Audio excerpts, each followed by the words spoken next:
Let's try Pokemon drinks. First up, Squirtle. So Squirtle is sea salt, cheese, sparkling water. That's weird.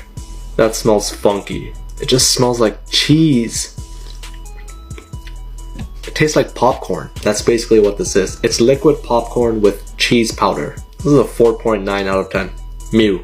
Strawberry Yogurt. I don't know what yogurt means. It has that strong artificial strawberry smell. Yeah, it's not bad. It just reminds me of one of those hard classic strawberry candies. 7.1 out of 10. Pichu. Cafe de Lime sparkling water. It just smells like Sprite or 7-Up. If you were to stick a kaffir lime leaf in Sprite and just let it sit there for a few minutes, it's gonna taste like this. 8.3 out of 10. Igglybuff. White peach. This smells like peach. It's just peach. Yeah, nothing special. 7.2 out of 10. Let's make a triple-decker Eggo extravaganza from Stranger Things.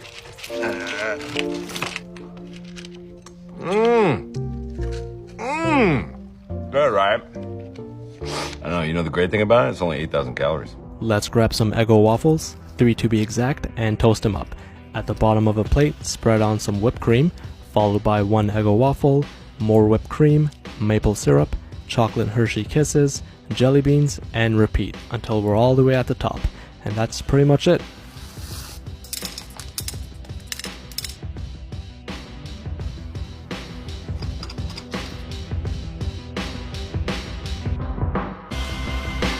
Let's watch my mom make roti. First step, let's get some wholemeal wheat flour, also known as atta.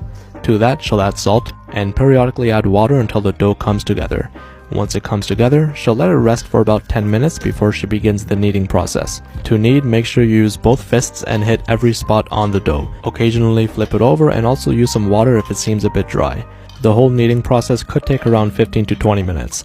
Once you have a soft dough, oil up a separate container and transfer it there. Let it rest for about 20 minutes. Then you can scoop out pieces of dough with some extra atta and begin making your dough balls. Once you have your dough balls, flatten it out a bit with some extra atta and then you can begin rolling it out. After you roll it out, you can preheat a pan on medium-high heat and then cook it until both sides are nice and brown. Enjoy. Here's how you can make gold kulfi. Kulfi is basically like ice cream and it's a very popular frozen dessert in Pakistan. You already know it's my cheat day. In a blender I'm adding whole milk, heavy cream, milk solids, sweetened condensed milk, and mango pulp. Blending it, freezing it. After it's frozen, I'm adding 24 karat gold sheets. And if you're wondering why I'm eating gold, it's because YouTube just sent us a gold play button. So we just passed 1 million subscribers on YouTube and I'm super grateful for that. I always appreciate everyone who engages with my content, comments, likes, sends me DMs of the dishes that they made. Super grateful for that. And to give back, I want to do a little giveaway. Tomorrow I'll be uploading the first of many long format recipe videos on YouTube. And somewhere in the video that I'm going to upload tomorrow, I used a word to kind of describe Pakistani cuisine. If you can correctly guess the word, leave it in the comment. And if you get it correct, I'll send you an Amazon gift card. And if more than one person gets it correct, I'll just randomly choose one winner from those who got it correct. But yeah, that's pretty much it. Let's try a giant lemon. It's not actually a lemon, but it does look like one. It's called a pomelo, and I always see these in Asian supermarkets, and they're always wrapped up in nice packaging. It smells almost like an orange or a grapefruit. Looks more like a grapefruit on the inside. I'm not even sure how to eat this. It does remind me of a watermelon.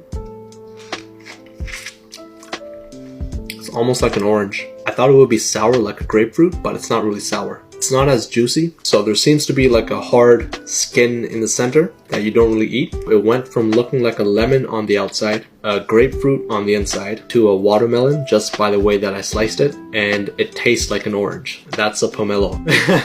Infinite beef fat glitch. First up, we gotta get some beef fat. Now to get an infinite amount of beef fat to cook with, you'll need to find a cool butcher shop. So call up your local butcher shop and just ask, hey, do you guys have any spare trimmings or beef fat? If you do, can I come pick them up? And sometimes they'll just say, yeah, for sure. After you get the beef fat, just chop it up into smaller pieces so it's easier to render. And I'll add this to a pot and just about cover it with water. Then I'll bring this up to a boil and immediately put it on a low simmer for about a couple of hours. After a couple of hours, all of the water should have evaporated and you should be left with just the beef fat pieces and the oil. Now you can grab a cheesecloth and strain out the oil, and this is your beef fat. Now at room temperature, it just looks like regular oil, but when you leave it in the fridge, it turns pure white. And that's the... I blindfolded my mom so we can taste test her palate. Let's see how good she is. Can you hear me? I don't like the way you make pasta. Alright, the first one is QP mayo. Oh my god. Achar? Is that your final answer? Yeah, achar, I think. No, it's mayo. Oh my god. Fried onions. Fry onion? Is that your final answer? Fry onion, I think so. Yeah. Oh my god. And the next one is a cantaloupe.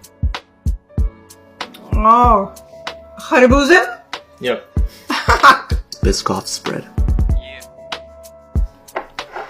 Peanut butter? Biscoff spread. Oh. Concentrated cane sugar. Good. Jaggery good. Yeah. And the last one is some leftover halwa. Oh. Halwa? Yeah.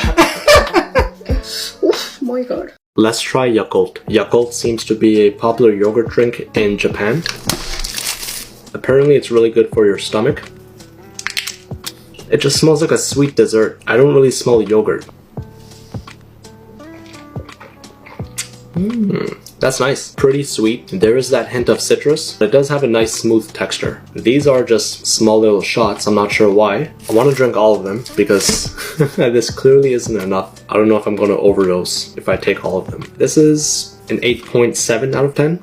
Here's how you can make spice-crusted rack of lamb. I know Chef Ramsay is known for his herb-crusted rack of lamb, so I wanted to put a little spin on it with spices commonly used in Pakistani cuisine. Let's start by scoring your rack of lamb in a crisscross motion, then season with rosemary salt. If you know, you know.